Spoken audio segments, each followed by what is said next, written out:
Nah ini kita ngomong Bitcoin ya kan? Iya, iya. Ada Sama zero, rajanya nih. ya kan? Ada positif, ada juga negatif. Negatif ya kan? sum, ya. Negatif, zero, positif. Teknologi itu selalu positif sum. Contoh, humanoid robot, lampu ini.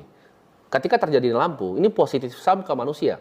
Nah, Bitcoin secara teknologi itu kan ditulis tuh, peer-to-peer electronic cash system. Ini positif.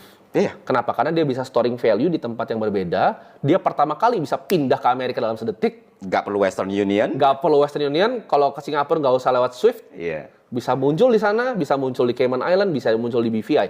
Itu ada value-nya. Ketika Rusia waktu kena sanctions, mereka yang punya teman-teman di Bali, itu hidupnya lewat apa? Transfer pakai Bitcoin. Betul.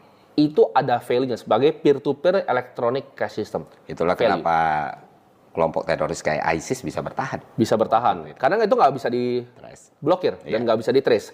Bahkan Jack Dorsey udah bikin yang baru sekarang. Iya, yang nggak perlu online ya. Itu gue juga belum pelajari secara detail, tapi itu sinting sih itu sinting. Jadi dia ngejam semua bluetooth-nya orang. Tai. Itu tai.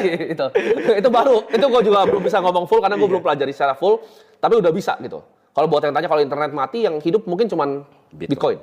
Yang lain beneran bisa mati, YouTube, Google bisa mati, tapi itu nggak bisa mati. Itulah kapasitas society ya. Ngelihat Iya. hal kayak gitu nggak dibicarain. Ini Betul. gila loh. Tapi ntar, lanjut deh. Itu ada store of value. Intinya apa? Store of value itu di saat orang bisa menjadi penyimpanan uang. Ya kan? Contohnya seperti emas, itu penyimpanan uang. Ini basically kayak emas, tapi ini bisa digital, bisa dipecah, divisible, bisa di-form lagi, bisa ditransfer kemana-mana. Energi ya. Kalau Energi. pakai bahasa ini. Storing energi. Tapi apakah Bitcoin secara intrinsik mengenerate value? Jawabannya tidak. Gitu. Sama kayak lu berlian lah, Fer. Berlian lu bisa bawa-bawa kemana-mana, tapi kan tetap bisa kena scan kan? Iya. Walaupun lebih susah di-scan dari emas, tapi bisa tetap Iya. kena scan. Bitcoin lu tinggal badan gini bawahnya. Kalau benar-benar ngerti ya. Iya. Nggak butuh. Orang banyak kira, oh butuh walletnya. Enggak, Pak. Itu nggak butuh. Itu buat ngomong ke blockchain ya, tapi lu nggak butuh itu untuk akses. Gue bisa pakai badan gini dengan kemampuan gue bisa cari di blockchain-nya. Tapi ya nggak semua orang bisa seperti itu. Itu value.